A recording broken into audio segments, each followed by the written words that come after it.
Welcome back to my YouTube channel. Yesterday we have seen this envelope. Here z is equal to f of x, y, a, b is any function. We have to eliminate a and b. So we take f a of x, y, a, b as 0 and f b of x, y, a, b as 0. तो हमारा जो ये z function है इसमें हमने a और b को eliminate कर लिया, तो हमारा जो फंक्शन होगा वो सिर्फ x और y में बचेगा। तो जो z होगा वो सिर्फ x y का फंक्शन बचेगा। इस फंक्शन को सपोज मैं कैपिटल G नेम देती हूँ। तो ये सारा क्या हो गया, एनवेलप के बारे में हुआ। अब यही एनवेलप हमको आगे यूज करना है। और हमने जनरली क्या देखा था, अगर हमारे पास कुछ सर्कल्स है इस तरह से, उनको जो टेंजेंशियल लाइंस होती है उन दोनों लाइन जो है वो बाउंड्री बनाती है इसकी, वो बाउंड्री को ही हम क्या बोलते हैं, एनवेलप। ओके, सो इस तरह से ये हमारी जो डेफिनेशन है एक्चुअली ये आगे यूज होने वाली है। So let's move to the today's topic of starting with this lemma. See, ये लेमा हमको सिर्फ इसका स्टेटमेंट यूज करना है नेक्स्ट इसमें। So we are going to see just statement. आज तक इसका प्रूफ आया नहीं है। Let z is equal to F of x Y A. अब वहां पे हमारा क्या था, एनवेलप की definition. See again I am writing envelope definition as z हमारा कोई फंक्शन था F of x Y A B का, उसमें से हमको जो ए बी पैरामीटर्स है वो एलिमिनेट करने हैं। तो मैं एफ ए मतलब एफ का partial derivative with respect to A लूंगी of x Y A B, 0 लेंगे हम ये। और F B partial derivative of F with respect to B, ये भी हम क्या लेंगे, 0 लेंगे। तो हमारा जो z फंक्शन है वो किस में कन्वर्ट होगा, सिर्फ x और y के फंक्शन में। और instead of denoting it with f we are denoting it with g। ये हो गई हमारी एनवेलप की डेफिनेशन। ओके, तो यहाँ पे क्या है देखो, let z is equal to F of x Y A b one parameter family. यहाँ पे सिर्फ a की a है, तो ये क्या हो गया, वन पैरामीटर फैमिली हुई। This is a one parameter family of solutions of किसका सोल्यूशन है ये, f of x Y Z P q. ऐसा इक्वेशन जिसमें x Y Z P q values रहेगी। तो इसका जो एनवेलप अगर एग्जिस्ट होगा तो वो क्या होता है, वो सोल्यूशन होगा इसका। मतलब अगर कोई वन पैरामीटर फैमिली है इस वाले फंक्शन के लिए, तो वो वन पैरामीटर फैमिली अगर एग्जिस्ट करेगी तो वो इसकी क्या रहेगी, सोल्यूशन रहेगा। एनवेलप जो बनेगा इसका, इसका एनवेलप कैसा बनेगा। अब ये जो हमारा z equal to F of x Y A है, इसकी वन पैरामीटर फैमिली में क्या होगा कि हम एफ ए लेंगे 0, means F of x Y A ये हम लेंगे 0। यहाँ पे देखो, आप प्रूफ में देख सकते हो, यहाँ पे ये हमने 0 लिया। तो हमारा ये जो z है ये न्यू फंक्शन में कन्वर्ट हो जाएगा। तो हमारा ये जो z है ये कन्वर्ट किस में होगा, सिर्फ जिसमें एक्स वाई की टर्म्स है। मतलब हम उसको g से डिनोट कर रहे हैं। देखो ये z g of x y denote हुआ, और यहाँ पे a जो है ये a ऑफ एक्स वाई बन गया। मतलब वो पैरामीटर नहीं रहा, अभी वो ऐसा फंक्शन है जिसको x और y उसमें टर्म्स है।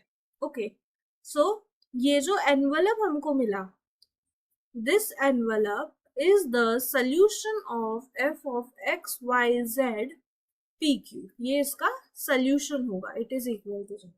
ये लेमा हमको यूज करना है, या ये as a form of MCQ आ सकता है कि जो एनवेलप बनेगा वो क्या होगा, उसका सोल्यूशन होगा। So we have to remember this. See next is, ये हमने देखा लेमा में क्या उससे कंक्लूजन निकलता है कि एनवेलप जो है ये सोल्यूशन रहता है इक्वेशन का। ओके, अब पेपर में क्वेश्चन कैसा आया है, show that, S T means show that the singular integral is also a solution of f of x y z p q equal to 0। अब हमने जो सिंगुलर इंटीग्रल देखा था, क्या देखा था सिंगुलर इंटीग्रल, उसमें भी एनवेलप का यूज हुआ था सिंगुलर इंटीग्रल में। सिंगुलर इंटीग्रल में भी हमने एनवेलप के बारे में ही बोला था. What we have said about the envelope in singularity that देखो हमने 3 टाइप के इंटीग्रल्स देखे थे, general integral, then complete integral and last one was the singular integral. इसमें क्या देखा था कि हमको एक टाइप का सोल्यूशन मिलता है 2 पैरामीटर फैमिली का. ये अगर हमने लिया 2 parameter family f of x Y z a b, इसका जो सोल्यूशन मिलेगा वो किस तरह से मिलेगा. अगर हम एफ ए इक्वल टू 0 ले, एफ बी इक्वल टू 0 ले, दोनों पैरामीटर्स जो है उसको हमको एलिमिनेट करना है. उसके लिए हमने ये f a equal to 0, f b equal to 0 लिया.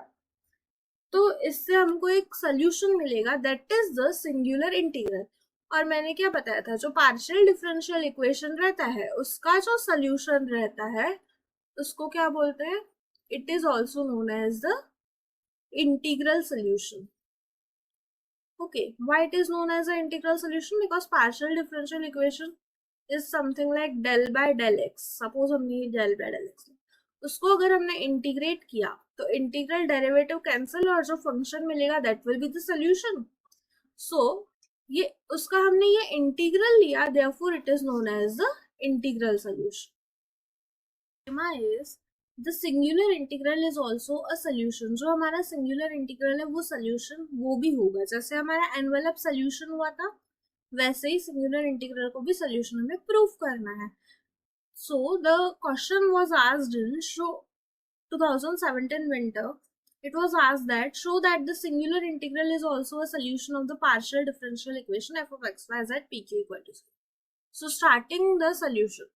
अब देखो यहाँ पे जो फर्स्ट लाइन है ना प्रूफ में, वहां पे क्या लिखना पड़ेगा हमको, क्योंकि हमारे इसमें शो दैट ये दिया हुआ है तो हम यहाँ से स्टार्ट करेंगे. Let f of x Y Z P Q equal to 0 be the first order partial differential equation. ये हमारा first order partial differential equation है, ऐसा हम कंसिडर करते हैं.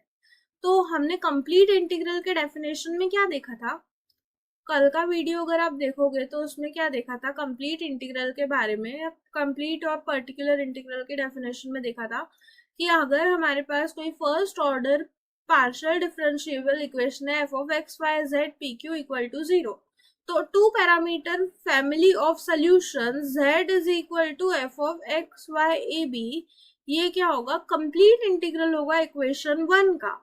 अगर जो इसका मैट्रिक्स बनता है उसकी रैंक 2 है. तो इस तरह से हमने देखा था. सो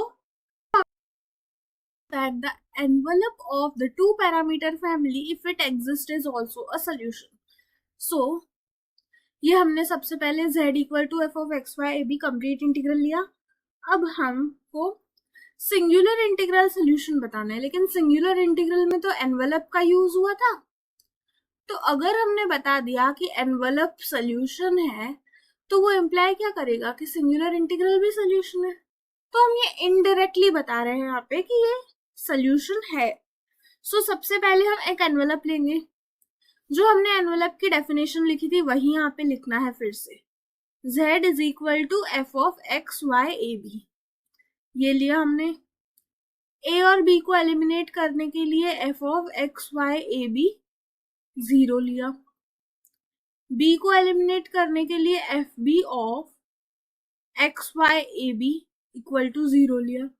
तो हमारा जो फंक्शन है वो कन्वर्ट हो गया सिर्फ एक्स वाई केस में, उसको हमने g नाम दे दिया. या तो हम ऐसा भी लिख सकते हैं इसको, एफ ऑफ एक्स वाई ए जो है वो एक्स वाई का फंक्शन बन जाएगा, b भी एक्स वाई का फंक्शन बन जाएगा, मतलब पैरामीटर्स एलिमिनेट हो गए. तो इसलिए हमारा यहाँ पे देखो एनवेलप इज गिवन बाय, इस तरह से एनवेलप हमने दिया है यहाँ पे.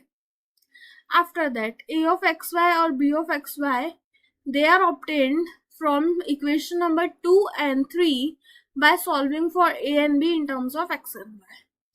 तो जो हमारा एनवेलप है वो क्या सेटिस्फाई करेगा, गिवन पार्शियल डिफरेंशियल इक्वेशंस को सेटिस्फाई करेगा.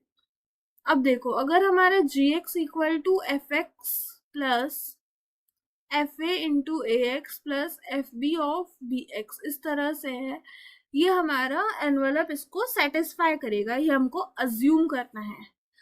देन एफ एक्स, एफ ए की वैल्यू हमारी 0 है, यहाँ पे लिया था हमने, into a x, plus F B की वैल्यू 0 है तो यहाँ पे 0 लो इंटू बी एक्स, तो G x is equal to F X मिला हमको।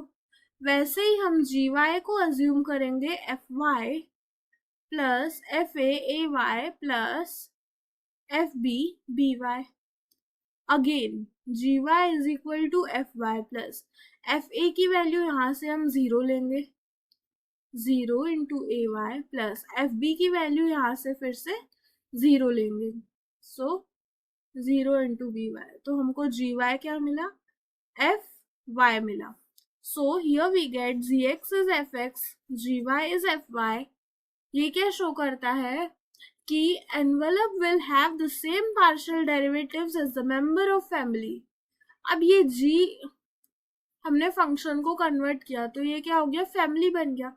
तो जो हमारे पार्शियल डेरिवेटिव से f के और g के दोनों के इक्वल आ रहे हैं, मतलब एनवेलप g से जो हमारा बना था g ऑफ एक्स वाई, ये था हमारा एनवेलप, और जो हमारा z is equal to F of x Y A B था, F of x Y A B, ये क्या थी हमारी फैमिली, लिया था हमने ये। तो एनवेलप का और जो फैमिली के पार्शियल डेरिवेटिव्स इक्वेशंस है वो सारे क्या आ रहे हैं, सेम आ रहे हैं। इसलिए जो एनवेलप है अगर वो एग्जिस्ट करता है तो वो भी क्या बनेगा, सोल्यूशन है। अगर उनके पार्शियल डेरिवेटिव सेम आ रहे हैं मतलब फंक्शन तो सेम होंगे ना, तो इसलिए that will be the solution। The singular integral can however be found from partial differential equation। और सिंगुलर इंटीग्रल हमको कैसे मिलते हैं, पार्शियल डिफरेंशियल इक्वेशन से हमको सिंगुलर इंटीग्रल मिलता है, उसका सोल्यूशन है singular integral it's without knowing any complete integral. Okay, so ये जो है हमारा singular integral is also a solution. इसमें हमको डायरेक्टली क्या बताना है कि हमारा जो एनवेलप है वो सोल्यूशन है, ये हमको यहाँ पे शो करना था, envelope is also a solution. अगर पेपर में आता है कि show that envelope is a solution of this partial differential equation, तो पूरा ऐसा ही लिखना है, लास्ट में hence envelope is also a solution लिखेंगे। लेकिन अगर सिंगुलर इंटीग्रल आता है तो envelope is also a singular तक लास्ट तक लिखेंगे, and therefore it implies singular integral is also a solution by the definition of singular integral. इस तरह से लिखना है। Okay, after that next topic is linear equations of the first order. अब first order का linear equations देखेंगे general. अब ये जो है ना एक्चुअली में थ्योरम है, it was asked only one times in 2019 winter for 8 marks, but I suggest instead of doing this, इसकी जो theory है वो समझ लो, we have to use this theory in the examples। अब इसके ऊपर बेस्ड बहुत सारे एग्जाम्पल्स पेपर में पूछे गए, ये थ्योरम के बाद हम वो एग्जाम्पल्स पे जाने वाले हैं, तो ये पहले थ्योरम समझ लेते हैं। इसमें जैसे थ्योरी यूज की है वैसी ही थ्योरी हमको एग्जाम्पल्स में यूज करनी है, and we have to solve that. General solution of the quasi linear equation और लैग्रेंजस इक्वेशन। अब जनरल सोल्यूशन जो होता है कॉजी लीनियर इक्वेशन का, now we have already seen yesterday the quasi linear equation. क्या देखा था quasi linear equation,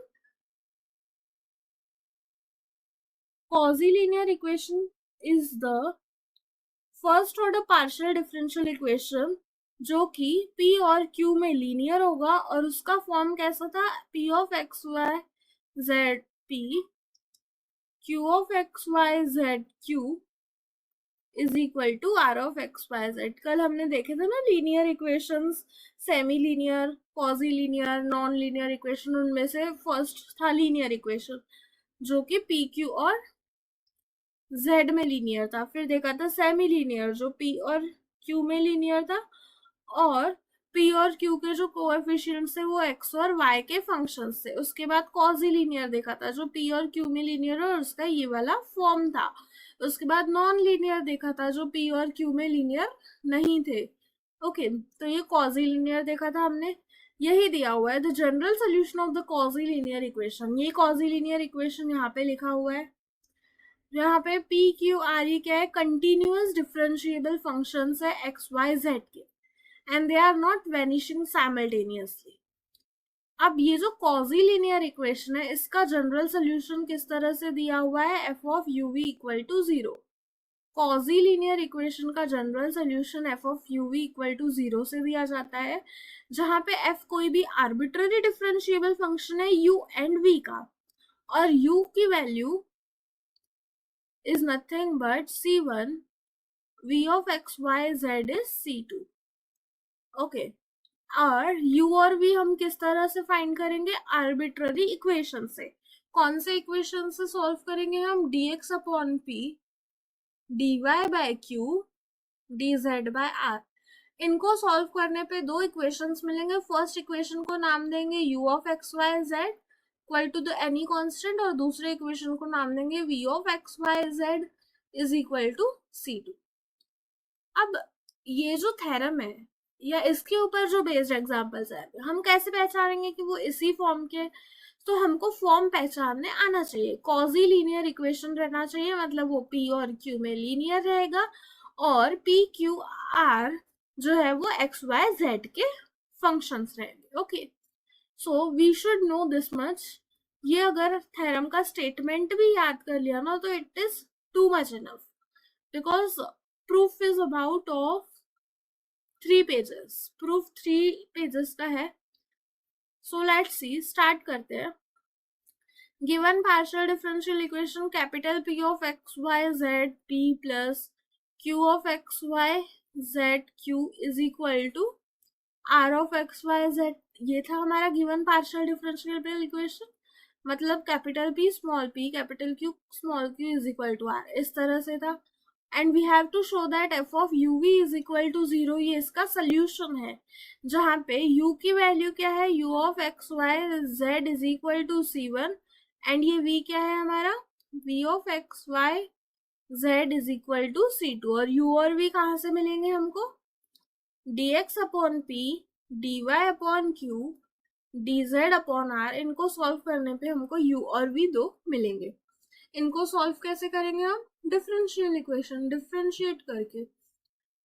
so we have pux qy plus ruz is equal to zero.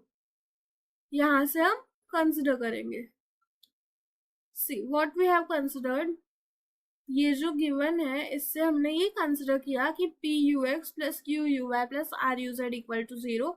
u of x Y z के लिए हमने ये consider किया, वैसे ही v of x Y z के लिए pvx plus qvy plus rvz equal to zero consider करेंगे। ओके सो इतना कंसिडर करने के बाद we have now f of you we equal to zero, it was given. अब हमारे पास क्या था, u ये एक्स वाई जेड का फंक्शन है, v भी एक्स वाई जेड का फंक्शन है। Now we have f of you we equal to zero, इसको x के साथ डिफरेंशिएट करना है, तो पहले लेंगे del F upon del U, फिर D U upon D x plus x के साथ चालू है अभी, del F upon del V dv upon dx is equal to zero.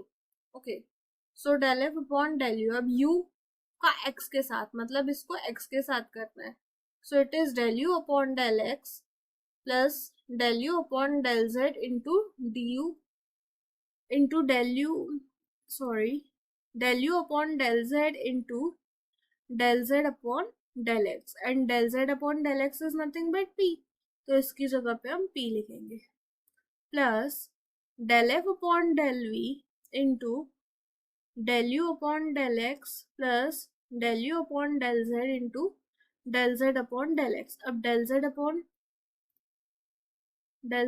Del x is nothing but our U, but here is an issue one.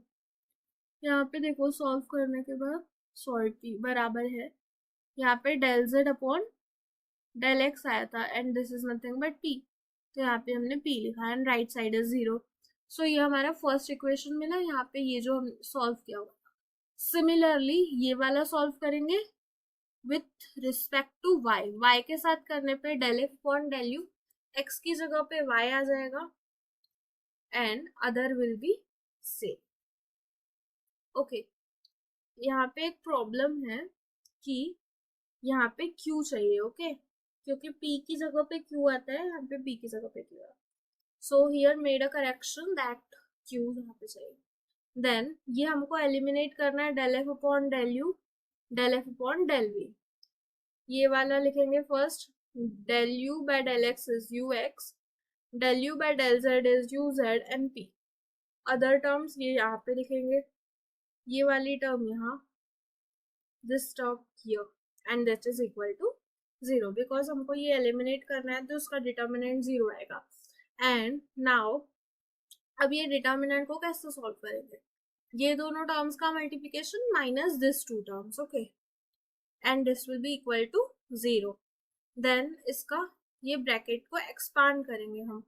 ux into v y plus ux into v z into q plus uxp into uy plus ux vz q. ये हो गया first. Minus of ये पूरा second ये वाला expand करेंगे, that will be equal to 0. जो cancel होता है कैंसिल कर लो एंड रिमेनिंग p की टर्म्स एक साथ आएगी, q की टर्म्स एक ब्रैकेट में लिखो एंड जो constants without p and q है वो एक ब्रैकेट में. So this is the determinant of this term, this is the determinant of this. You have to write this. ये हमने पहले जो थ्योरी देखी है, it's just a similar of that. वैसे ही इसको हम जैकोबियन में लिख सकते हैं.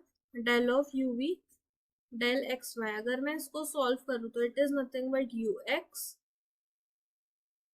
vx uy vy इस तरह से आता है. सो इसको मैं इस तरह से लिख सकती हूँ, तो मैंने इस तरह से इसको लिखा है.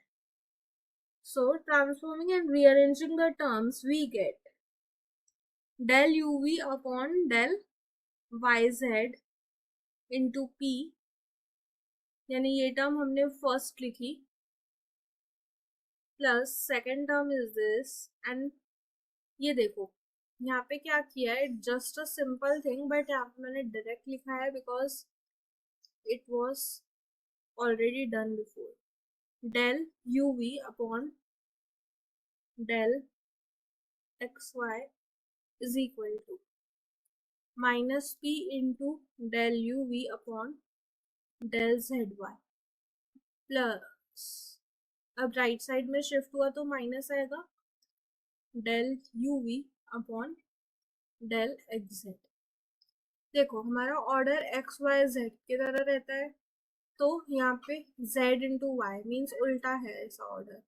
x इंटू z ये भी ऐसा है, हमको z इंटू x चाहिए ना.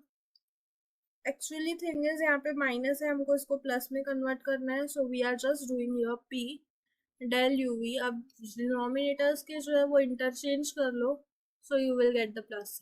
Plus q del uv upon del zx, that is nothing but del uv upon del xy. ये मिला हमको, that is the equation number 7. Last page है अब इसका प्रूफ का. अब देखो u और v ये क्या थे, इक्वेशन 3 के सॉल्यूशंस थे. What was our equation number 3? Equation 3 क्या था हमारा? dx upon p dy by q dz by, ये था हमारा equation number 3. Okay, dz upon r. Since these are the solutions of equation 3, तो हमने ये दोनों इक्वेशंस वहां पे लिए थे. pux plus qy plus ruz is 0 and pvx plus qvy plus rvz is 0. ये दो इक्वेशंस लिए थे. फिर अब इनका जो सोल्यूशन है दैट इज p अपॉन,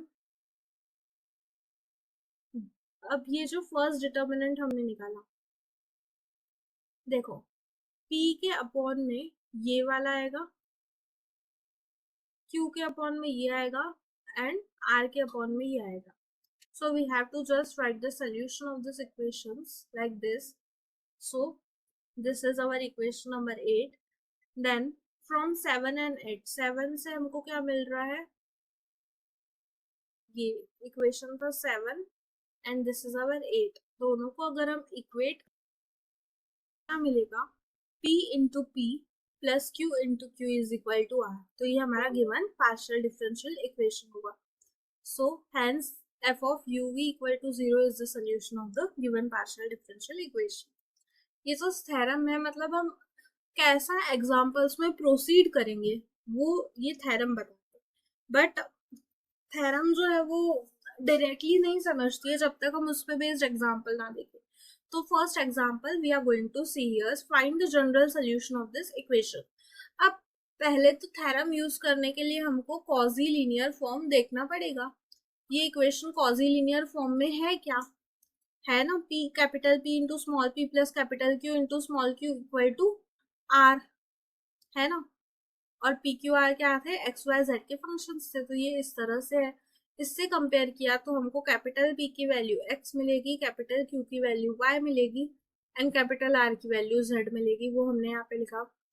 फिर लैग्रेंजेस ऑक्सिलरी इक्वेशन किस तरह से दिए जाते हैं, dx by p dy by q dz upon r, इस तरह से दिया जाता है ये. देन अब कैपिटल P की वैल्यू हमने निकाली x, कैपिटल Q की y, कैपिटल Z R की स्मॉल z, इस तरह से निकाली. अब पहले दो को अगर हमने लिया, कंसिडर इस इक्वेशन नंबर, ये स्टार है सपोज तो इक्वेशन, इसमें से हमने dx by x dy by y ये कंसिडर किया, तो हमको क्या मिलेगा, इंटीग्रेट करना है दोनों साइड से. So we are getting log of x is equal to log of y. मैं कांस्टेंट भी log of c1 लेती हूँ so that log will cancel at the last. log of x is equal to log of y into c1 because log a plus log b will be log a into b. so यहाँ पे क्या आया, x is equal to y into c1, ये मिला first. Okay, but हमने क्या बोला था, u of x y z equal to c1 आएगा फर्स्ट, मतलब लेफ्ट साइड में पूरा एक्स वाई जेड का फंक्शन रहना चाहिए. तो इसको ही हम किस तरह से लिख सकते हैं, x upon y is c1. So therefore हमको u of x Y z क्या मिला यहाँ पे, x upon y is equal to c, ये हमारा फर्स्ट है. अब सिमिलरली सेकंड के लिए हम क्या लेंगे, ये वाले दो लेते हैं, या फर्स्ट और थर्ड भी ले सकते हो, depends on you what you are going to prefer. So देखो यहाँ पे हमारा u मिला, इक्वेशन नंबर 2, इसको डिनोट किया. अब मैंने क्या बोला, नेक्स्ट के लिए हम कुछ भी ले सकते हैं, तो यहाँ पे हमने dy upon y dz upon z ये दोनों कंसिडर किए हैं.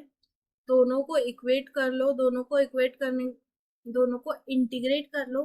सो you will get log of y is equal to log of z in plus log of c2 as a constant, वहां पे c1 यूज हो गया, तो यहाँ पे c2 लेंगे. कांस्टेंट कुछ भी ले सकते हो, a b एंड एनीथिंग.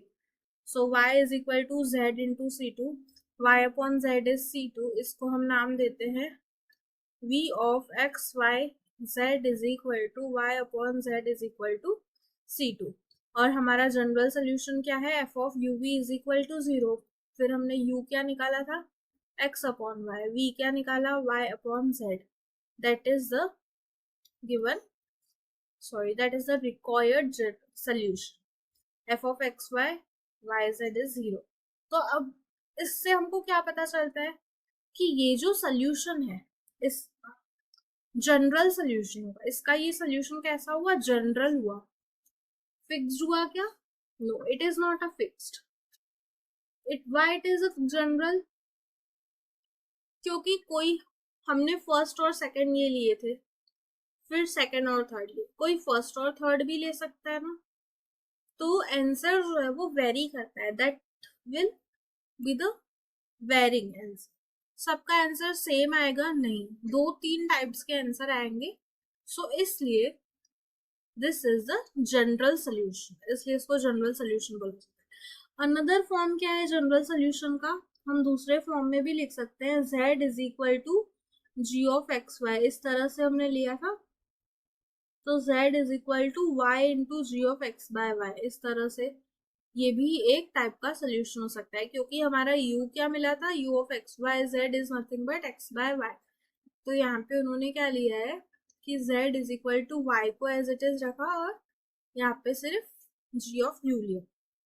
सो ये भी एक सोल्यूशन रह सकता है, बट हमारी जो थ्योरम है वो f of u v equal to 0 के फॉर्म में है, वहाँ पे u और v x y z के फंक्शन है, तो हम ऑलवेज यही प्रेफर करें। ओके, सो नेक्स्ट, अब जो हमने फर्स्ट देखा इट वाज टू इजी। अब जो ये सेकंड देख रहे हैं ना, ये पेपर में 2019 विंटर में 8 मार्क्स के लिए, 17 विंटर में, 17 समर में आ चुका है 8 मार्क्स के लिए। सो ये वाला हम सॉल्व करेंगे। पहले हम गिवन इक्वेशन जो है उसको इक्वेशन नंबर 1 नाम देते हैं। This is a quasi linear equation. ये क्वाजी लीनियर इक्वेशन है, इसको हम कंपेयर करेंगे capital P small p capital Q small q is equal to capital R से। इसको कंपेयर करने के बाद कैपिटल P की वैल्यू क्या मिली, x into Y square minus Z square. Capital Q की वैल्यू क्या मिली हमको, minus Y Z square plus x square. And capital R की वैल्यू क्या मिली, X square plus Y square into Z. ये हमको पी क्यू आर की वैल्यूज मिली।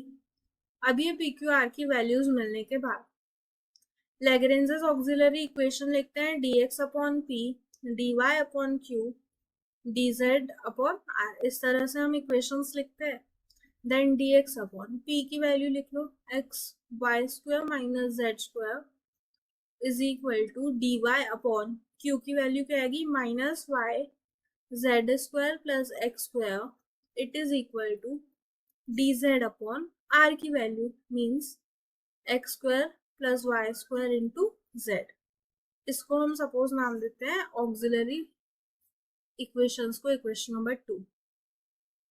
अब ये सॉल्व करने के ना वेरियस ट्रिक्स मेथड्स रहती है। सो यहाँ पे अभी हम जो मेथड यूज करने वाले हैं दैट इज कि हम यहाँ पे इसको x से मल्टीप्लाई और डिवाइड करेंगे, इसको y से मल्टीप्लाई और डिवाइड, इसको z से मल्टीप्लाई और डिवाइड करेंगे, सो दैट हमारा 0 आ जाए, डिनोमिनेटर पूरा इक्वल टू 0 आ जाए सॉल्व करने के बाद, तो हम उसको इजीली सॉल्व कर सकते हैं। तो हमने न्यूमरेटर और डिनोमिनेटर में x को मल्टीप्लाई कर दिया और पूरे टर्म्स को ऐड कर देंगे। सो ये डिफरेंट डिफरेंट मेथड्स रहती है जो कि हमने 12th में पढ़ी है। इस तरह से पार्शियल डिफरेंट ऑक्सिलरी इक्वेशंस किस तरह से सॉल्व करते हैं, ये मेथड्स हमारी ऑलरेडी हो चुकी है 12th स्टैंडर्ड में। So we are not going into the depth here, just doing what the question asked. So यहाँ पे एक्स स्क्वायर आएगा, Y square minus Z square minus Y square, यहाँ पे ये y से पूरे को मल्टीप्लाई किया था तो it is minus Y square z square plus x square. देखो अब ये z2 कब बन जाता है पता नहीं चलता है, इसलिए z को थोड़ा अलग वे से लिखा करें। अब दैट अपॉन में plus z square x square plus Y square whole it is equal to 0। Okay, इस तरह से है। अब डिनोमिनेटर देखो, हम सिर्फ यहाँ पे डिनोमिनेटर कंसिडर करते हैं। सो डिनोमिनेटर कंसिडर करने के बाद क्या मिलता है, x square y square minus x square z square minus Y square z square minus Y square x square plus z square x square plus z square y square. इस तरह से मिल रहा है। एक्स स्क्वायर वाई स्क्वायर यहाँ पे cancel हो रहा है, एक्स स्क्वायर जेड स्क्वायर यहाँ पे कैंसिल हो रहा है, वाई स्क्वायर जेड स्क्वायर यहाँ पे कैंसिल हो रहा है। सो सारा जो डिनोमिनेटर है वो क्या आ गया, हमारा 0 आ गया। सो हम क्या लिखेंगे, x d x plus y d Y plus z d z it is equal to upon में 0 लेंगे and that will be equal to 0। So ये जो डिनोमिनेटर का 0 है ना, ये हम राइट साइड में लेके इक्वल टू 0 लिख लेंगे। अब इसको इंटीग्रेट करने पे क्या मिलेगा हमको, इंटीग्रेटिंग दिस, सो पूरे को इंटीग्रेट करेंगे तो इंटीग्रेशन सेपरेट हो जाता है, x square by 2 y square by 2 addition है इसलिए सेपरेट हो सकता है, z square by 2 it will be equal to any constant. Suppose मैंने सी डैश नाम दिया कांस्टेंट के। अब देखो ये ऑलरेडी मैंने सॉल्व किया हुआ है तो मेरे को ध्यान है कि सी डैश क्यों दिया, क्योंकि हमको बाद में यहाँ पे 2 से हमने इसको पूरा मल्टीप्लाई किया तो हमको क्या मिलेगा, x square plus Y square plus z square is equal to twice c dash. इसको नाम देंगे C1। ओके, या तो हम कुछ भी नाम दे सकते हैं, डजेंट मीन कि आप यही नाम दो, it's not a compulsion here. ये क्वेश्चंस में ऐसा कुछ कंपल्सरी नहीं रहता है। ओके, सो ये हमारा मिला u, इसको इक्वेशन 3 नाम दो। अब देखो इक्वेशन 2 से हमारा, इक्वेशन 2 क्या था हमारा, ये ऑक्सिलरी इक्वेशन। अब इसका ही यूज करना है। अब ये जो डिनोमिनेटर है ना, जो x है, ये डिनोमिनेटर का x मैं इस तरह से लिख सकती हूँ dx अपॉन एक्स, y को dy अपॉन वाई और z को dz अपॉन z लिख सकते हैं। यही यहाँ पे हमने काम किया है। dx अपॉन एक्स जो था हमारा उसमें ही देखते हैं, dx अपॉन एक्स इस तरह से लिखा और denominator as it is, dy upon Y लिखा और माइनस साइन भी ऊपर ले ली, अपॉन का z square plus x square लिखा, it is equal to dz upon z लिखा एंड डिनोमिनेटर का X square plus Y square इस तरह से लिखा। देन अब इसमें क्या किया गया है कि ये माइनस है, ये फर्स्ट में माइनस कर दो, यानी dx upon X minus dy upon Y, upon में डिनोमिनेटर का भी माइनस होगा, minus Z square minus x square. So यहाँ पे क्या आ रहा है, it is nothing but, sorry हमने न्यूमरेटर का ऐड किया है, यहाँ पे माइनस साइन तो माइनस है, हम डिनोमिनेटर को भी ऐड करेंगे। जब हम इस तरह से कर रहे हैं कि देखो जेड स्क्वायर कैंसिल हो जाएगा, तो फिर हमारा डी जेड अपॉन जेड के अपॉन में जो है वही टर्म यहाँ पे मिल गई। ऐसा कुछ एडजस्टमेंट करना है कि डिनोमिनेटर चला जाए और हमारा जो इंटीग्रेशन है वो इजी बन जाए।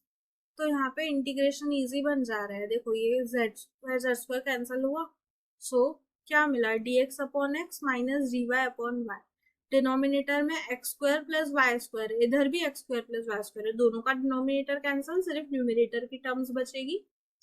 ओके, अगेन यहाँ पे इंटीग्रेट कर लो, what you are getting, log of x minus log of y is equal to log of z plus log of, यहाँ पे मैंने c2 डैश नाम दिया इसको, मीन्स log of x अपॉन y will be equal to log of z into c1 z into c2 dash. दोनों side से log log cancel कर दो, log डायरेक्ट कैंसिल होता है क्या, नो, log देखो log a equal to log b है, तो यहाँ पे a इक्वल टू b कब आएगा, जब हम दोनों साइड से एक्सपोनेंशियल लेंगे, e to the power log a e to the power log b। अब e to the power log cancel होता है, इसलिए a और b इक्वल होता है। इस तरह की यहाँ पे थ्योरी यूज होती है, और हम डायरेक्टली क्या बोलते हैं कि log कैंसिल होगा। It is not directly cancelling, we are taking its to the power of b, that's why it's cancel. Okay, x अपॉन y is equal to z of c2 dash. अब ये जो z c2 dash है, मैं इसको कोई और नाम दे सकती हूँ ना, सो लेट्स सी। अब c2 डैश को लेफ्ट साइड में लेते हैं, z upon zy upon x is equal to 1 upon c2 dash. Okay, मैंने ये c2 डैश को लेफ्ट साइड में लिया और x अपॉन y को राइट हैंड साइड में लिया, तो ये मिला मुझे।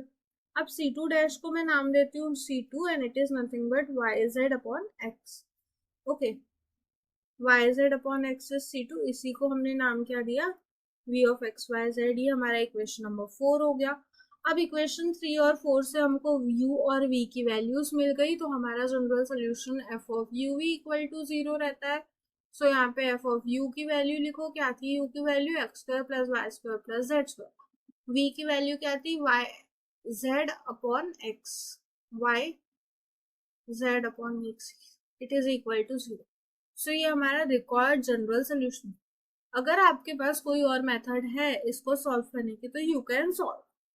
अवर main motto is just to find its general solution. अब जनरल सोल्यूशन फाइंड करना है, तो यहाँ पे देखो small p means del z by del x है ना, तो हमारा काम क्या है कि डेल बाय डेल x को हटाना है, उसके लिए उसको इंटीग्रेट करना पड़ेगा ना dx के रिस्पेक्ट में। सो इसलिए हम इस पार्शियल डिफरेंशियल इक्वेशन को सॉल्व करते हैं, ये जो मेथड बताई इस method. Moving to the next example, find the general solution of zt plus z into z x equal to 0। अब जेड टी मतलब क्या होता है, del Z upon del t plus z, z x क्या होता है, del z by del x, it is equal to 0। अब देखो यहाँ पे क्या है, पी क्यू आर ये फंक्शंस है, यहाँ पे हमारा टी एक्स और जेड के फॉर्म में दिया हुआ है। वैसे हमारा क्या रहता है, एक्स वाई और जेड के फॉर्म में दिया रहता है ना, तो एक्स वाई जेड की जगह पे यहाँ पे टी एक्स जेड के फॉर्म में दिया है। सो यहाँ पे ये कंफ्यूज करने के लिए इस तरह से देते हैं, डिफरेंट वेज में पूछते हैं। तो del Z upon del t, इसको मैं पी से डिनोट करती हूँ। फर्स्ट वाला पी से डिनोट होता है, सेकेंड वाला क्यू से डिनोट होता है। सो ये हमने डिनोट कर दिया। सो यहाँ पे क्या है, p plus z q is equal to 0।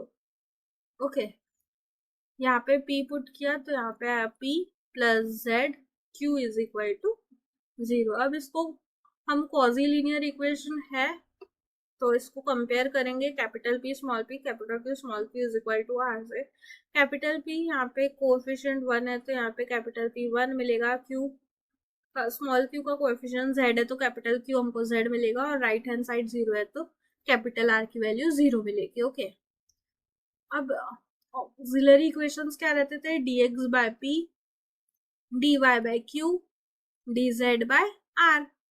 But हमारा x y z किससे रिप्लेस हुआ, t x z से, तो dt upon p, dx upon q, dz upon r इस तरह से आएगा।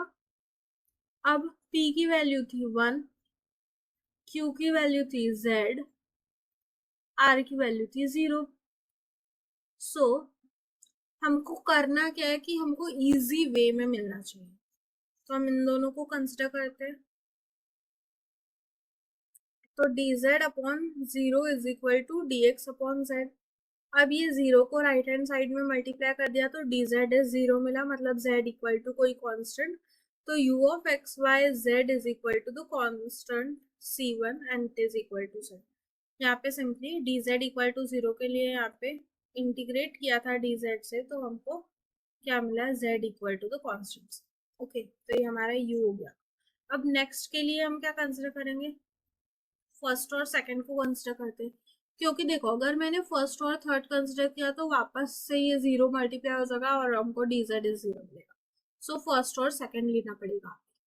यहाँ पे कोई चॉइस नहीं है कि हम ये भी ले सकते, we have to take first and second because otherwise हमको u ही मिलेगा वापस फर्स्ट वाले। So dt upon 1 is dx upon z। अब it is z dt is equal to dx, means integral dx is equal to z dt होगा, दोनों side से integral ले लो, x equal to z t plus c1, means x minus z t equal to c2 देते हैं constant, x minus z t c2। So v of x Y z क्या मिला हमको, x minus z t, it is equal to c2। और हमारा general solution क्या रहता है, f of u v is equal to 0। So यहाँ पे u क्या था हमारा z, v क्या है x minus z t, that is equal to 0। ये आया हमारा जनरल सोल्यूशन। नेक्स्ट एक और एग्जांपल है, I think now you should try this example. Find the general solution of y plus 1 into p plus x plus 1 into q is z। ये example आप लोग video pause करके try करके देखो आता है क्या सोल्यूशन करेक्टली, बिकॉज इतने सारे एग्जांपल्स हो गए तो आई थिंक आना ही चाहिए। कैपिटल B की value y plus 1, capital Q की value x plus 1, capital R की वैल्यू आएगी z।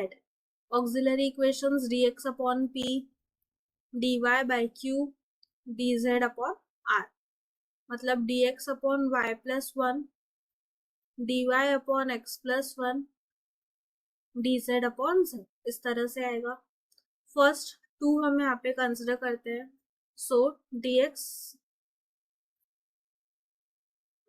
Upon y plus 1, first two consider करते हैं ना, dx upon y plus 1 is equal to dy upon x plus 1, ये हमने दो कंसिडर किया। अब x के साथ x की टर्म्स, y के साथ y की टर्म्स, सो x प्लस 1 को लेफ्ट हैंड साइड में सेंड कर दिया, multiplied with dx. x plus 1 into dx is equal to y plus 1 into dy. Integrating both sides, what we get here? x dx means x square by 2 plus 1 dx is x. इसी तरह से हमको यहाँ पे मिलेगा right side में y square by 2 plus y plus constant c dash से denote करते हैं. Multiplying both sides by 2, x square plus twice x will be equal to y square plus twice y is equal to twice of c dash. क्या मिला? x square minus y square plus 2x minus 2y is equal to constant 2c dash. इसको नाम देते हैं c1 और ये जो हमारा फंक्शन होगा that is u of x y z. इसको इक्वेशन दे दो, कोई equation number. Okay, this is our u. अब हमने फर्स्ट टू लिए थे, अब क्या लेंगे? देखो ये हमारे पास था ऑलरेडी, ऑक्सिलरी इक्वेशन इससे लिया था हमने. सो और कोई लेना था, अभी हमको और कोई लेना है इस तरह से कि दूसरा इक्वेशन मिले हमको. सो मैं dx माइनस dy लेती हूँ, y plus 1 minus x minus 1 dz upon z as it is. 1 1 cancel हो जाएगा. d of x minus y upon y minus x is equal to dz upon z. इसी को ही हम यहाँ पे लिखते हैं, आगे कंटिन्यू करते हैं. क्या लिखेंगे हम? देखो d of x minus y upon में माइनस साइन कॉमन निकाल दी, x minus y is equal to dz upon z. Integrating both sides you will get minus log of x minus y is equal to log of z plus log of c2 dash, any constant. अब log of z क्या आएगा? देखो minus को हम power में put कर सकते हैं, तो it implies log of x minus y to the power minus 1 is equal to log of z into c2 dash. So क्या मिला हमको? x minus y का inverse is equal to z into c2 dash. मतलब क्या मिलेगा हमको? 1 upon x minus y है, यहाँ पे z को लेफ्ट हैंड साइड में ला लिया, it is c2 dash. Okay, taking the reciprocal. अब यहाँ पे इसको रेसिप्रोकल किया तो क्या आएगा? z into x minus Y is equal to 1 upon c2 dash. 1 upon c2 dash को मैं c2 नाम देती हूँ, तो ये हमारा फंक्शन हो गया v of x Y Z is equal to z of x z into x minus y it is equal to c2. ये हमारा v सेकेंड फंक्शन हो गया. और सोल्यूशन क्या है? f of u v is equal to 0. तो हमारा u क्या मिला था हमको? X square minus Y square plus twice of X minus twice of Y. यहाँ पे मिला z into x minus Y is equal to 0. So ये हो गया हमारा रिक्वायर्ड सोल्यूशन. ये क्वेश्चन बहुत ईजी था. Next topic is Pfaffian differential equation. Pfaffian differentiable equation देखना है अभी हमको, उसके बाद उसकी थ्योरम देखनी है, then lemma, necessary condition. It's too much topic. उसके ऊपर बेस्ड एग्जाम्पल्स है. Pfaffian differentiable equation, I think it was present in the topic ना. देन कंपैटिबल के पहले तक हमको पूरा देखना है. Okay, so moving towards the Pfaffian differentiable equation. I think आज हमारा पैफियन डिफरेंशिएबल इक्वेशन कंप्लीट करना चाहिए because topic is too vast. Pfaffian differentiable equation. The differentiable equation of the form f1 dx1 f2 dx2 plus and so on fn dxn it is equal to 0, जहाँ पे सारे के सारे functions जो है वो कैसे है? कंटिन्यूअस है. ओके, तो जो ये एक्सप्रेशन है ना, इस एक्सप्रेशन को क्या बोलेंगे? पैफियन डिफरेंशिएबल इक्वेशन. अब पैफियन डिफरेंशिएबल इक्वेशन एग्जैक्ट कब होगा? जब हम continuous differentiable function u find करेंगे इस तरह से कि ये जो लेफ्ट हैंड साइड है ना f1 से तो fn dx तक, इसको हम du से डिनोट करेंगे. अगर du equal to f1 dx1 plus f2 dx2 plus and so on f n d x n इस तरह से डिनोट होगा, तो वो होगा एग्जैक्ट पेफियन डिफरेंशिएबल इक्वेशन, जहां पे u कोई कंटिन्यूअस डिफरेंशिएबल फंक्शन होगा. Okay, then Pfaffian differentiable equation is said to be integrable. अब पेफियन डिफरेंशिएबल इक्वेशन को इंटीग्रेबल कब बोलेंगे? जब वहां पे उसका कोई सोल्यूशन एग्जिस्ट होगा. सोल्यूशन के लिए non zero differentiable function mu of x1 x2 up to xn इस तरह से एग्जिस्ट करता है कि म्यू ऑफ दिस फंक्शंस ये कैसा रहना चाहिए? एग्जैक्ट रहेगा. तो वो पेफियन डिफरेंशिएबल इक्वेशन को इंटीग्रेबल बोलेंगे. Function mu is called the integrating factor and u is called the integral of the corresponding Pfaffian differentiable equation. ये सिर्फ डेफिनेशन है, हमको याद रखनी है बस. It's not too much important. Pfaffian differentiable equation is said to be exact. जो हमने Pfaffian differentiable equation देखा वो कैसा है? एग्जैक्ट रहेगा if the Pfaffian differentiable equation on the left hand side is exact. Pfaffian differentiable equation exact रहेगा अगर उसका जो लेफ्ट हैंड साइड का इक्वेशन है, मतलब कि f1 dx1 f2 dx2 plus and so on fn dxn equal to 0 का ये जो लेफ्ट हैंड साइड का है ये एग्जैक्ट रहेगा, तो पेफियन डिफरेंशिएबल इक्वेशन को एग्जैक्ट बोलेंगे. अब ये लेफ्ट हैंड साइड एग्जैक्ट कब रहेगा? जब left hand side equal to du रहेगा, मतलब du is equal to f of dx1 plus f2 dx2 plus and so on fn dxn इस तरह से अगर रहेगा तो ये कैसा होगा? पेफियन डिफरेंशिएबल इक्वेशन एग्जैक्ट रहेगा. Okay, then observe that u is a surface in Rn such that at every point on its normal it has the direction ratios f1 f2 up to fn. ये एक note है, I don't think it will be used but we are just reading it. अब देखो ये एक theorem है, इसका सिर्फ हमको स्टेटमेंट ध्यान में रखना है. There always exists an integrating factor for the Pfaffian differentiable equation in two variables. तो जो भी पेफियन डिफरेंशिएबल इक्वेशन है उसके लिए हमेशा एक इंटीग्रेटिंग फैक्टर एग्जिस्ट करता है, ऐसा इस थ्योरम का बोलना है. We are not going to see its proof. And next point ये भी इंपॉर्टेंट है कि generally Pfaffian differentiable equation in more than two variables may not be integrable. Okay, दो से ज्यादा वेरिएबल्स पे पेफियन डिफरेंशिएबल इक्वेशन अगर रहा तो वो इंटीग्रेबल नहीं भी हो सकता है. Now we are moving to this lemma. ये लेमा देखते हैं, एक इम्पॉर्टेंट है, पेपर में आ चुका है 2017 समर के 8 मार्क्स के लिए. यहाँ पे ओल्ड लिखा रहा है या न्यू लिखा रहा है, पेपर में आया है मीन्स वो इम्पोर्टेंट क्वेश्चन है. देखो लेमा क्या है? Let u and v be any two functions of x and y इस तरह से कि del v upon del y ये नॉन जीरो है. Further del of uv upon del of xy अगर ये जीरो है तो वहां पे एक रिलेशन एग्जिस्ट करेगा f of uv equal to 0 between u and v not involving x and y explicitly. u और v दो फंक्शंस है x और y के, और ये कंडीशन है del v upon del y is non zero. उसके बाद अगर ये कंडीशन है del uv upon del of xy is zero, तो वहां पे एक रिलेशन एग्जिस्ट करेगा f of uv equal to 0 u और v के बीच में, सच दैट उसमें x और y नहीं है.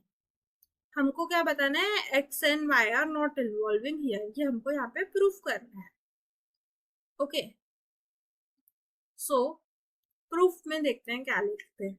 So in the proof let we are taking u and v be any two functions of x and y such that del v upon del y is non-zero. ये हमारा given था theorem में. Now we can theorem not, it's a lemma. It will used in the next theorem also. We can eliminate y between u and v by obtaining the relation. अब envelope का use करके हम यहाँ पे eliminate कर सकते हैं ना terms को, envelope का नहीं. जो हमने पार्शियल डिफरेंशिएबल इक्वेशंस को सॉल्व करने के लिए कल एक मेथड देखी थी, उस मेथड के यूज करके हम यहाँ पे एलिमिनेट करेंगे. So we can eliminate y. हमारा फंक्शन क्या है? f of uv of x equal to 0. We will now show that f doesn't depend on x. पहले हमने इसमें x कंसिडर किया, फिर हमें यहाँ पे शो क्या करना है कि ये जो फंक्शन है f, ये डजंट डिपेंड ऑन x, ये x पे डिपेंड नहीं करता है, ये हम शो करेंगे। ओके, सो ये जो हमारा इक्वेशन नंबर फर्स्ट है, इसको हम पार्शियली डिफरेंशिएट करते हैं with respect to x and y। पहले x के साथ, so del f upon del x plus del f upon, देखो वहां पे कुछ अलग सीरीज से लिया गया है हमारा फंक्शन जो है, उसमें देखो f of u v x equal to 0 है, so del f upon del u, but हमको पता है u is a function of x, so del u by del x plus del f upon del v, v भी x का भी function है ना v, so del v by del x plus del f upon del x it is equal to 0। ये हो गया हमारा equation number 2, बस इसमें del f by del x सामने लिया गया। वैसे ही अभी यही फंक्शन को हम y से, इसी फंक्शन को y से भी करेंगे, सो क्या आएगा, del f upon del u upon del y plus del f upon del v upon del y plus del f upon del y is भी 0, क्योंकि जो f है वो y पे डिपेंड नहीं है, तो ये वाली टर्म क्या आएगी, 0 आएगी। So this term is equal to, ये हमारा इक्वेशन 3 हो गया। ये इक्वेशन 2 दिन नोट किया था। फिर हमको del F upon del v को एलिमिनेट करना है,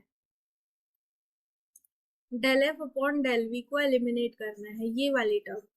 ये कब पॉसिबल होगा, जब del we by del x ये नॉन जीरो रहेगा।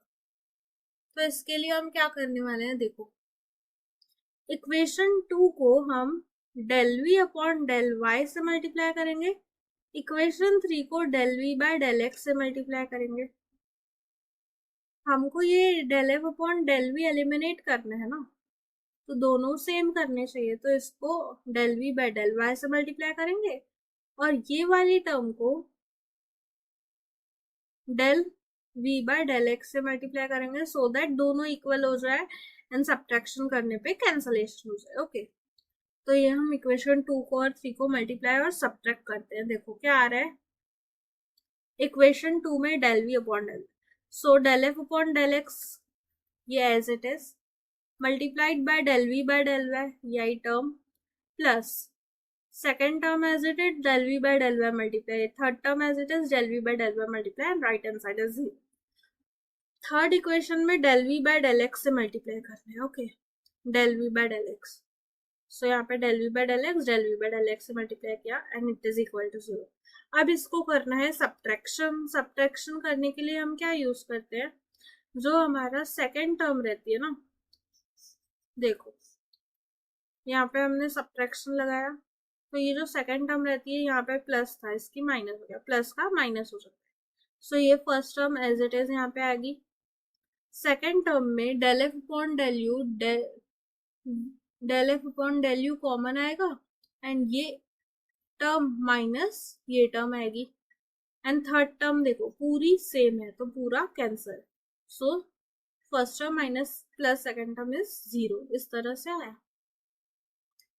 अब ये जो टर्म है इसको हम लिख सकते हैं del U V upon del X, मतलब del you upon del x del we upon del Y minus del you upon, sorry here, del you upon del Y del we by del X. इसका determinant बनाओ, फिर उसके बाद लिखो del U V upon del X Y, इस तरह से।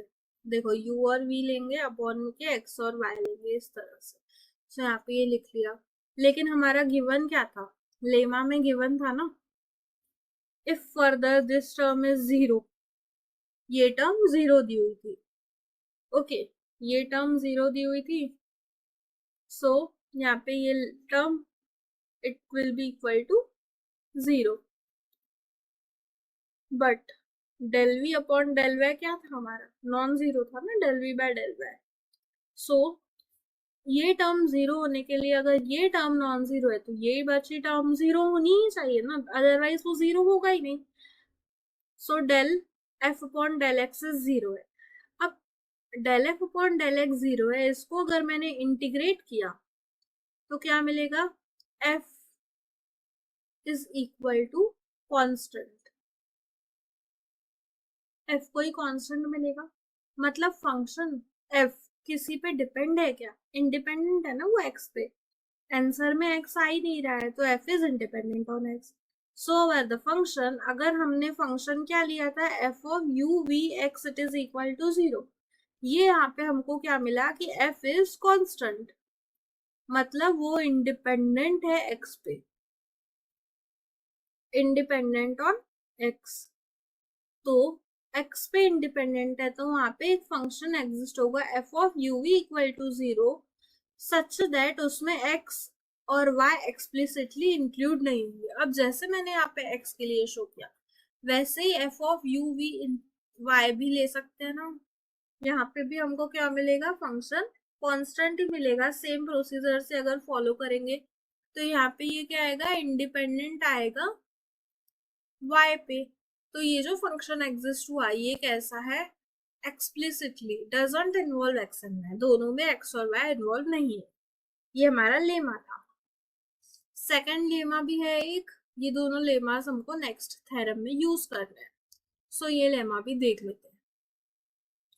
If x into curl of x, x into curl of x अगर हम लेते हैं सो ये 0 आता है, जहाँ पे x is equal to p Q r vector है, x is a vector p Q r, x into curl of x is 0 and mu is any arbitrary differentiable function.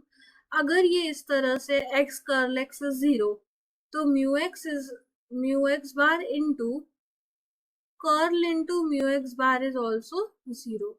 ये टर्म 0 है तो ये इम्प्लाई करेगा ये भी 0 है। ओके, अब देखो x बार ये पी क्यू आर हमको गिवन है, इसका ही मतलब क्या होता है कि जो हमारा x है वो वेक्टर कैसा आएगा, p i plus q j plus r k, इस तरह से आएगा वेक्टर, जहाँ पे आई जे के यूनिट वेक्टर्स है in the positive x Y z directions. Okay, तो ये लेमा हमको प्रूव करना है। If x curl x is 0 then it implies mu x curl of mu x is 0। So जो गिवन है वो कंसिडर करेंगे। Let x equal to p Q r and mu is any arbitrary differentiable equation. सबसे पहले हमको पता रहना चाहिए कर्ल ऑफ x मतलब क्या होता है, डेल इंटू एक्स। अब डेल मतलब क्या आएगा, del by del x i, del by del y j, del by del z, ये वैल्यू आती है हमारी डेल की। अब कर्ल ऑफ एक्स कैलकुलेट करना है हमको। सो क्रॉस प्रोडक्ट है, मतलब आई जे के। अब डेल है पहला तो यहाँ पे आएगा del by del x, del by del Y, del by del z, then x vector क्या है, पी क्यू आर। सो यहाँ पे पी क्यू आर लिखा। इसको सॉल्व करने में हमको कर्ल ऑफ एक्स मिलेगा। सो इसको सॉल्व करते हैं। कैसे सॉल्व करेंगे, curl of x bar it is equal to I cap into del R upon del Y minus del Q upon del Z minus J bar del R upon del X minus del P by del Z plus K cap into del Q by del X minus del P by del Y. इस तरह से आया curl of x. अब मैंने curl of mu x निकालना है मुझे, तो एक्स को रिप्लेस कर लेंगे म्यू से, और एक्स क्या है हमारा, पी क्यू आर वेक्टर है, तो यहाँ पे ये रिप्लेस हो जाएगा del by del y. R को म्यू आर से रिप्लेस कर देंगे, क्यू को म्यू क्यू से रिप्लेस कर देंगे, minus J del mu R upon del X minus del mu P upon del Z plus K vector del mu Q upon del Y minus del mu P upon del Y. Sorry यहाँ पे x था। सो ये हमारा curl of mu x मिला। अब curl of mu x में क्या किया, सब में म्यू की टर्म थी और म्यू हमारा कांस्टेंट है ना, तो उसको हम बाहर निकाल लेंगे। बाहर निकाला तो जो ब्रैकेट में टर्म रिमेनिंग बचेगी वो हमारा कर्ल ऑफ एक्स था। तो curl of mu X equal to mu into curl of X मिला हमको। अब इसको हमको x into curl of x is equal to mu x into curl of mu X इस तरह से बताना था। अब हमको curl of mu x is mu into curl of X मिल गया, ये वाली टर्म का आंसर मिल गया। इसको डॉट प्रोडक्ट लेंगे म्यू एक्स, ओके, इसका डॉट प्रोडक्ट लिया म्यू एक्स के साथ, ये dot product mu x into dot product of this. अब mu into mu constant is will become mu square and X curl of X, and हमारा क्या है, X into curl of X क्या है, given. Lemma में given है कि जो एक्स कर्ल ऑफ एक्स रहता है वो जीरो रहता है, तो यहाँ पे एक्स कर्ल ऑफ एक्स की वैल्यू जीरो पुट कर दो तो mu x curl of x की वैल्यू भी जीरो आ जाएगी। यहाँ तक प्रूव हो गया, बट हम देखते हैं कॉन्वर्सली ट्रू होता है क्या। कॉन्वर्सली कंसिडर करो, mu x into curl of mu x it is equal to zero, ये हमने अज्यूम किया, ओके। सो म्यू एक्स, अब हमने कर्ल ऑफ म्यू एक्स की वैल्यू क्या निकाली थी, mu into curl of x, इस तरह से हमने निकाली थी, that is equal to zero. Mu square into x into curl of x, इस तरह से लिख सकते हैं, mu into mu mu square हो गया और एक्स कर्ल ब्रैकेट में आ गया। Mu square x curl of x की वैल्यू क्या है हमारी, जीरो है, but mu square into x curl of x zero है अगर, अब हमको ये गिवन है कि ये जीरो है, x curl x zero proof करना है। म्यू स्क्वायर कोई आर्बिट्ररी फंक्शन है तो ये कैसा होगा, नॉन जीरो होगा, इसका मतलब x into curl of x zero होगा। ये जीरो है, it implies that x curl x is zero, तो ये बाय इम्प्लाइज की कंडीशन है जो हमने अभी प्रूफ की। अब ये जो थ्योरम है it is an important theorem, paper में 4 बार पूछी जा चुकी है आज तक। सो let's see this theorem. A necessary and sufficient condition that the Pfaffian differentiable equation be integrable is that x curl x is zero. Necessary और sufficient condition मतलब कि if and only if का केस हो गया ये, मतलब हमको LHS implies RHS और RHS implies LHS दोनों साइड प्रूफ करना पड़ेगा। x dot dr is 0, it implies x curl x is 0, then we consider x curl x is 0 and we have to show that x dot dr is 0. अब देखो x dot dr क्या आएगा, ये vector था हमारा pqr और यहाँ पे ये था d of x y z, दोनों का डॉट प्रोडक्ट है तो it is p dx q dy प्लस r dz। अब p ये फंक्शन किसका है, x y z का, क्यू ये फंक्शन किसका है, एक्स वाई जेड का, आर ये फंक्शन किसका है, एक्स वाई जेड का, okay. R is a function of x y and z into d z, ये आ गया हमारा x dot d r and this is equal to zero. ये यहाँ पे डायरेक्ट दिया हुआ है बट ये कैसे आया ये हम यहाँ से देख सकते हैं। We first show that the condition is necessary, मतलब हम यहाँ पे कंसिडर करेंगे ये equation x dot d r, मतलब कि p D x Q D y R D z is zero given, ये कैसा है, इंटीग्रेबल है, और हम यहाँ पे शो करेंगे कि x curl x is zero, ये हम शो करेंगे। ये अगर इंटीग्रेबल है, अगर हमने क्या डेफिनेशन में देखा था, पैफियन डिफरेंशिएबल इक्वेशन इंटीग्रल रहता है तो वहां पे कोई डिफरेंशिएटिंग फंक्शन न्यू एग्जिस्ट करता है इस तरह से कि वो जो डिफरेंशिएबल इक्वेशन है, पैफियन डिफरेंशिएबल इक्वेशन, वो एग्जैक्ट होगा।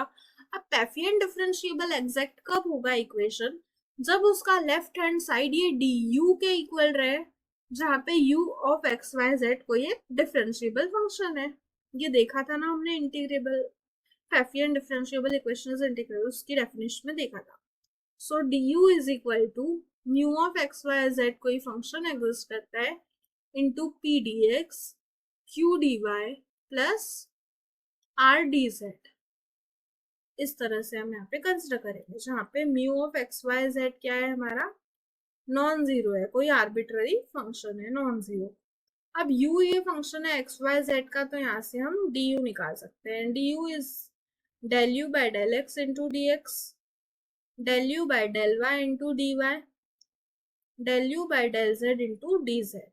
अब देखो यहाँ पे आप बोलोगे कि आपने जो पहले लिया था डेरिवेटिव, वो उसमें z के लिए del z by del x इस तरह से लिया था, बट यहाँ पे हमारा डी डेरिवेटिव ले रहे हैं कंप्लीट. सो वहाँ पे वो जो u फंक्शन है वो x पे डिपेंड है, y पे डिपेंड है, z पे डिपेंड है, तो ये इस तरह से लिया जाता है. अब इक्वेशन 2 और 3 को अगर हम कंपेयर करें इन दोनों इक्वेशंस को, तो हमको क्या मिलेगा, म्यू इंटू पी, dx का कोएफिशिएंट यानी ये म्यू इंटू पी है, dx के कोएफिशिएंट से इक्वल होगा, dy का कोएफिशिएंट इसके dy के कोएफिशिएंट से इक्वल होगा, dz का कोएफिशिएंट dz के कोएफिशिएंट के साथ इक्वल होगा. तो यहाँ पे म्यू पी मिला हमको. अब देखो डेल यू क्या रहता है, del by del x i, del by del y into j, del by del z into k, और u हमारा वेक्टर है. तो इसको हम किस तरह से लिख सकते हैं, del you upon del x, del you by del Y, del you by del z, इस तरह से लिख सकते हैं. तो अगर मैं म्यू ऑफ एक्स बार लेती हूँ, म्यू ऑफ एक्स बार मतलब mu of p Q r के साथ रहता है ये ना. So mu x bar is equal to del u, इस तरह से आया. बट हमको पता है कि यहाँ पे curl of del u is 0. क्या रहता है, कर्ल ऑफ डेल यू ये 0 रहता है. It's always true. So curl of left hand side भी 0 आएगा. इसलिए अगर ये कर्ल 0 है, तो हमने जो लेमा देखा था कॉन्वर्स प्रीवियस लेमा का, अगर कर्ल म्यू एक्स 0 है तो mu x into curl of mu x 0 आएगा.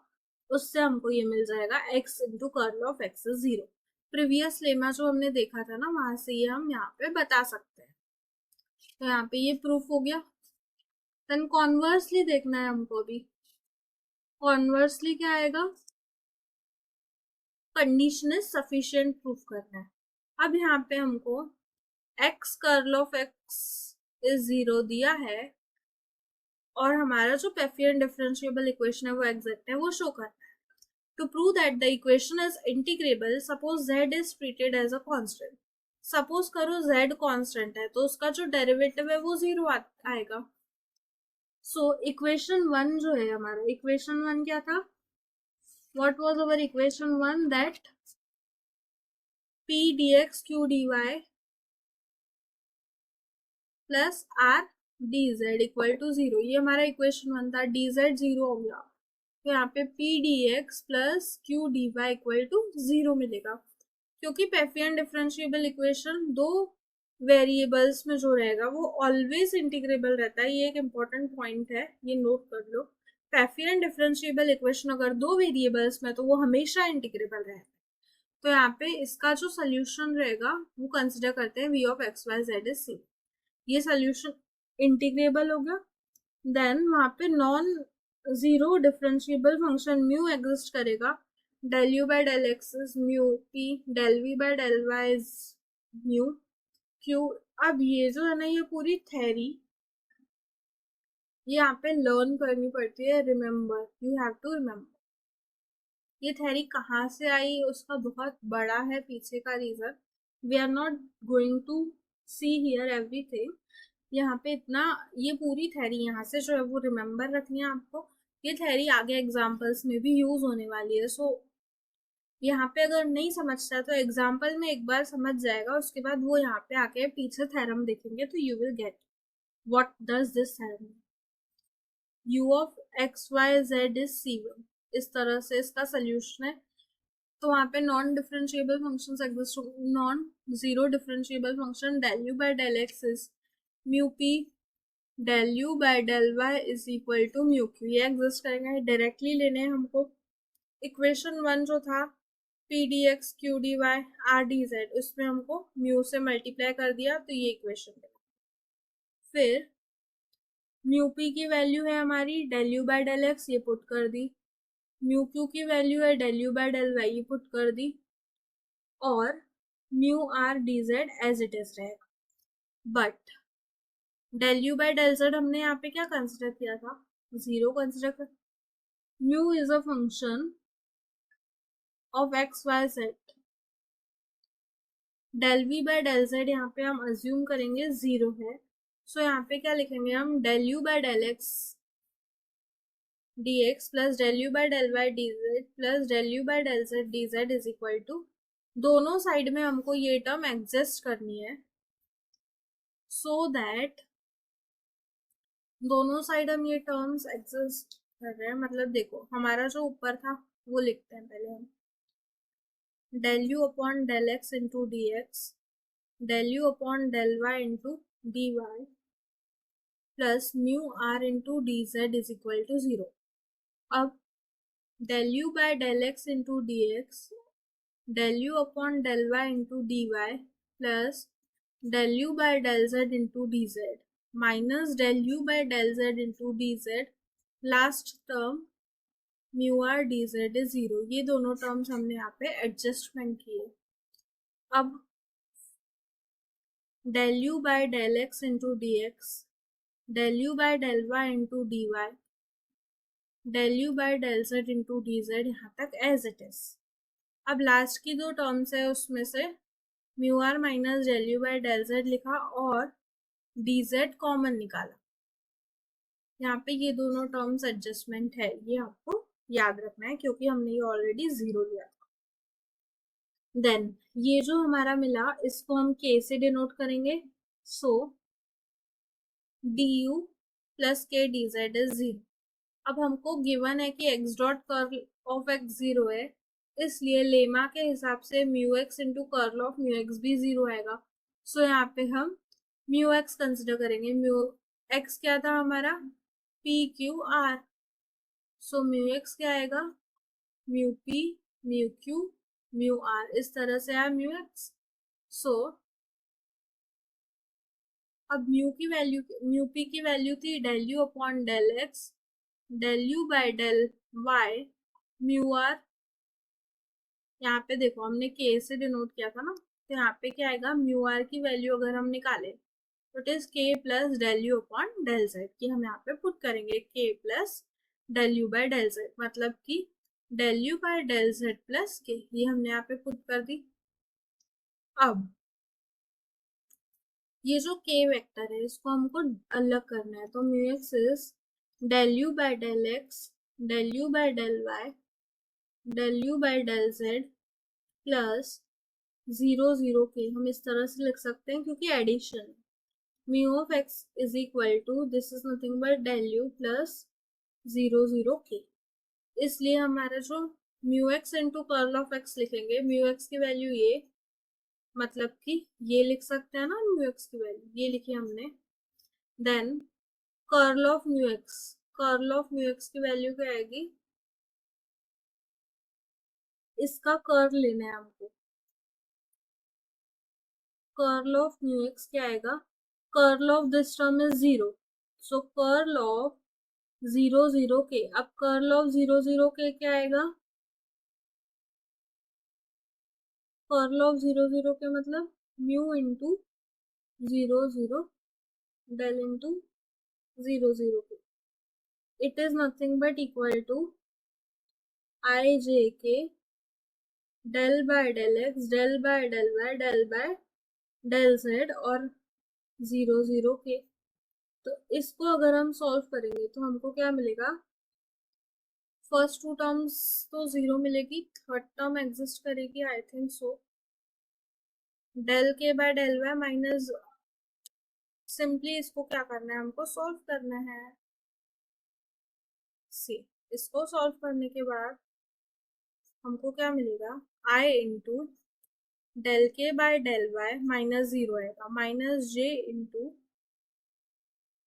Del k by del x. So del k by del Y minus del k by del x और third term zero मिलेगी, तो ये हमारा वेक्टर आ गया curl का, तो ये हमने वहां पे कर्ल लिखा। This is our equation number 6. Mu x into curl of mu x, ये मिला हमको. अब इनका डॉट प्रोडक्ट लेना है. First term with first term plus second term with second term plus third term with third term. Third term zero आ गई. First दो टर्म्स को हम इस तरह से लिख सकते हैं. अब बाय द लेमा ये हमारा mu x curl of mu x zero है, मतलब ये वाली टर्म भी जीरो आ गई. सो यहाँ पे k कैसे एक्सप्रेस हो रहा है? As a function of u and z alone. Equation 7 indicates that there is a relation between u and k independent of x and y but not necessarily of z. So हमारा जो equation 5 है, del u d u by d z plus k u z is equal to zero, ये इस तरह से आएगा. It possesses a solution. इसको जो सोल्यूशन रहेगा उसको हम फाइव से डिनोट करेंगे, जो कि यू जेड के इसमें आएगा equal to c, where c is any constant. So ये इसका सोल्यूशन आ गया. अब देखो इसका जो फर्स्ट नेसेसरी पार्ट है वो प्रूव करना बहुत ईजी है, लेकिन जो नेसेसरी या कॉन्वर्स या जो हम सफिशिएंट बोलते हैं ना, सफिशिएंट पार्ट है, वो प्रूव करना थोड़ा डिफिकल्ट है, क्योंकि उसमें इतने सारे अजम्पशंस है कि हमको वो लर्न करना पड़ेगा मैथ्स में learning. So I must say कि इसको अवॉइड करो थ्योरम को. एक्चुअल में मुझे इसका कॉन्वर्स पार्ट समझा नहीं जब तक एग्जाम्पल नहीं देखा. एग्जाम्पल देखने के बाद ही समझता है. सो नोट क्या है यहाँ पे? Pfaffian differentiable equation is exact if and only if curl of x is zero. Pfaffian differentiable equation कब एग्जिस्ट हो? एग्जैक्ट होता है जब कर्ल ऑफ एक्स जीरो होता है. तो ये एमसीक्यू में आता है पेपर. कब एग्जैक्ट होता है पेफियन डिफरेंशिएबल इक्वेशन? जब कर्ल ऑफ एक्स जीरो रहता है. और वो कब इंटीग्रेबल होता है? जब x dot curl of x zero होगा तब वो इंटीग्रेबल रहता है. और एग्जैक्ट कब रहता है? जब curl of x zero. Got it? Now अब एग्जाम्पल है इसके ऊपर बेस्ड. दो एग्जाम्पल्स है. अगर हमने ये एग्जाम्पल्स देखे, तीन एग्जाम्पल्स देखे, तो हमको उसके पीछे की जो थ्योरी है वो समझ जाएगी. सो let's see this. Show that the follow. हम बहुत फास्ट में देखने वाले हैं तीनों एग्जाम्पल्स, बिकॉज ये सिर्फ ऊपर की जो हमारी थ्योरम की थ्योरी थी वो इससे हमको समझ जाएगी कि वो किस तरह से की गई है. आज तक पेपर में ये एग्जाम्पल्स नहीं आए. Show that the following Pfaffian differentiable equation is integrable and find its integral. अब ये पेफियन डिफरेंशिएबल इक्वेशन इंटीग्रेबल है और उसका इंटीग्रल फाइंड करना है हमको. गिवन पेफियन डिफरेंशिएबल इक्वेशन लिखेंगे, इसमें हम एक्स वेक्टर निकालेंगे. X is nothing but P D x Q D y R D z. y is nothing but our p, this is q and this is r. ये हो गया x. Curl of x लेंगे. फिर curl of x is nothing but del cross x. इसमें हम डाल के curl of x का वैल्यू निकालेंगे. कर्ल ऑफ x को सॉल्व करने के बाद हमको कर्ल ऑफ x जीरो मिला. अगर कर्ल ऑफ x जीरो मिला तो पेफियन डिफरेंशिएबल इक्वेशन एग्जैक्ट होता है. तो एग्जैक्ट शो करने के लिए पेपर में आया अगर आगे तो हम कर सकते हैं ना, Pfaffian differentiable equation is exact. अब एग्जैक्ट हो गया तो हमारा जो गिवन है y d x plus x d Y plus twice z d z it is equal to zero. तो हम लेफ्ट हैंड साइड को कैसे लिख सकते हैं? अब देखो y d x plus x d y, इसका मतलब होता है डेरिवेटिव ऑफ एक्स वाई, और ट्वाइस जेड डी जेड मतलब जेड स्क्वायर का डेरिवेटिव. इसको अगर हम ले इंटीग्रेट करें, डेरिवेटिव ऑफ जेड स्क्वायर ले, not integrate, derivative of z square, तो it is twice z d z. तो हम इसको डी ऑफ जेड स्क्वायर लिख सकते हैं. दोनों साइड्स इंटीग्रल कर लो. Left side integral is equal to the this integral, मतलब x y plus z square आएगा. मतलब इसका integral is u of x Y Z is x y plus z square equal to c. Then second example, first was too easy. Find the integral of this equation. सबसे पहले given लिखेंगे, compare करेंगे, capital P, capital Q, capital R find करेंगे। उससे हमने x लिखा। Curl of x find करेंगे। Curl of x find करना is too easy. Del cross x bar लेना है। डेल की वैल्यू क्या रहती, अब डेल क्रॉस x बार मतलब यहाँ पे आई जे के तो कॉमन रहता है, del by del x, del by del y, del by del z। अब x बार की वैल्यू यानी पहला आएगा y z twice x z minus thrice x y. अब इस डिटर्मिनेंट को तो सॉल्व करने आता ही है। आई, फिर इन दोनों को निग्लेक्ट करेंगे, multiplied by del y of minus three z minus three y, so minus three x आएगा माइनस इन दोनों का। इस तरह से ये पूरा हमको सॉल्व करना है। डिटर्मिनेंट कर्ल ऑफ एक्स मिलेगा। अब कर्ल ऑफ एक्स 0 नहीं मिला तो हम डायरेक्टली नहीं बता सकते एग्जैक्ट, तो यहाँ पे x dot curl of x लेंगे। x dot curl of x लिया मतलब यहाँ पे इनका डॉट प्रोडक्ट लिया, first term with first plus second term with second plus third term with third. तो x कर्ल ऑफ x 0 आया तो गिवन डिफरेंशिएबल इक्वेशन इंटीग्रेबल आएगा। अब जो हमने मेथड फॉलो की थी वही मेथड यहाँ पे फिर से फॉलो करनी है। यहाँ पे हमने z को कांस्टेंट लिया था, जो सेकंड पार्ट हमने दिया था ना थ्योरम का, उसमें z को कांस्टेंट लिया, dz 0 आया। डिफरेंशिएबल इक्वेशन में dz की जो टर्म है वो कैसी आएगी, 0 आएगी। देखो गिवन क्या था हमारा, yz dx plus twice x z d y minus thrice x y dz is 0। अब dz 0 लिया तो ये टर्म 0 आ जाएगी। सो हमारा डिफरेंशिएबल इक्वेशन इतना ही बचेगा, दिस इज इक्वल टू 0। अब z कांस्टेंट है तो दोनों तरफ से z से डिवाइड कर लो, तो हमको ये इस तरह से मिलेगा y dx plus twice x d y equal to 0। इसको सॉल्व करेंगे,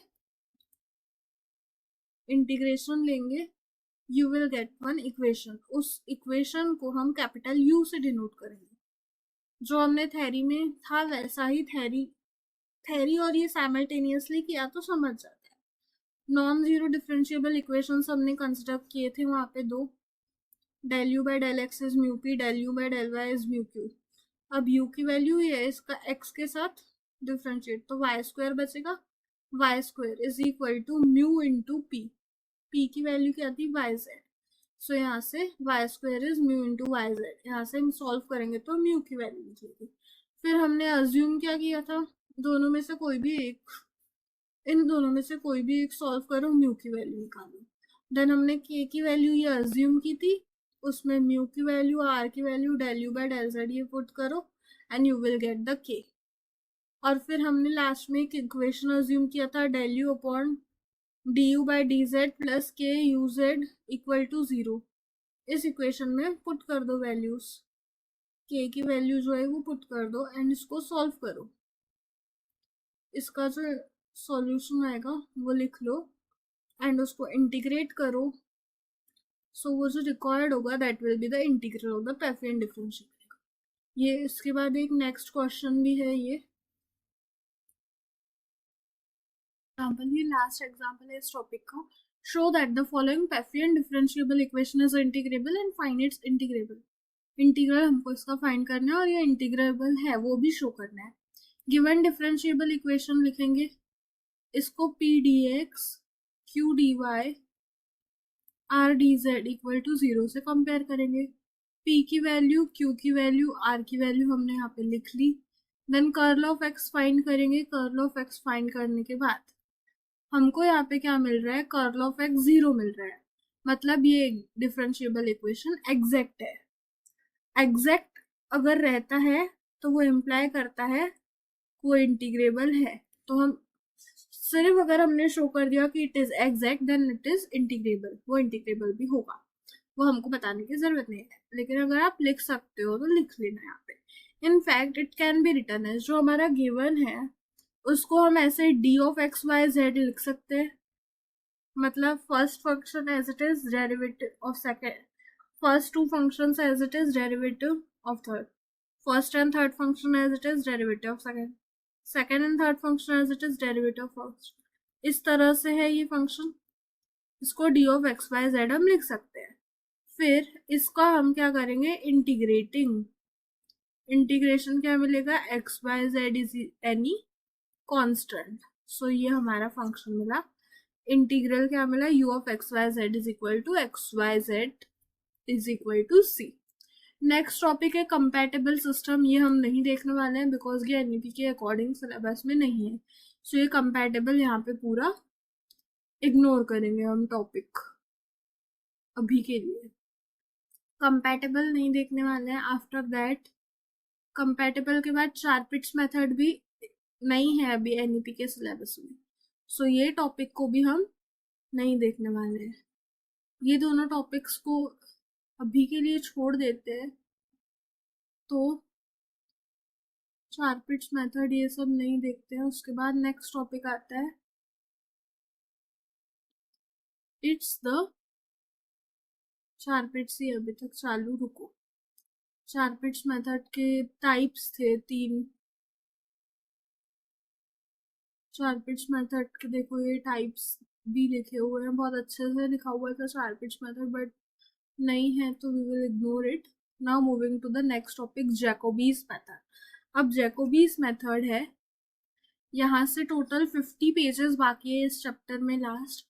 जैकोबीज मेथड का ये पेज देख लेते हैं, after that we will move 2 pages है और let it be. Jacobi's method से हम कल ही स्टार्ट करते हैं। So till today what we have seen कि पेफियन डिफरेंशिएबल इक्वेशन क्या रहता है, ये देखा हमने। पेफियन डिफरेंशिएबल इक्वेशन देखा, सिंगुलर इंटीग्रल सोल्यूशन रहता है वो देखा, बहुत सारे एग्जांपल्स देखे हमने linear equation of first order पे। जनरल सोल्यूशन फाइंड करना था, वो कैसे किया हमने जनरल सोल्यूशन फाइंड, उसका थ्योरम देखा, कैसे फाइंड किया वो देखा। लैग्रेंजेस डिफरेंशिएबल इक्वेशन देखा, dx by p dy by q dz by r, इसका यूज करके हमने कैसे सॉल्व किया वो सब हमने देख लिया था। जनरल सोल्यूशन किस तरह से फाइंड करते हैं, इसका जनरल सोल्यूशन क्या आता है, F of you v is equal to 0, जहाँ पे u of x Y z ये equal to c1 constant, v of x Y Z is the constant, c2 इस तरह से रहता है। और इसके लिए जनरल सोल्यूशन किसका एग्जिस्ट होता है, जो कॉजी लीनियर इक्वेशन है उसके लिए ही जनरल सोल्यूशन एग्जिस्ट होता है। एनवेलप हमने आज भी रिवाइज किया था, एनवेलप ये इम्पोर्टेंट टॉपिक है। एनवेलप का यूज करके हमने क्या बोला, singular integral is also a solution, envelope is also a solution. ये सारे टॉपिक्स आज tomorrow we are going to start with the Jacobi's method. Okay, thank you for watching today's video.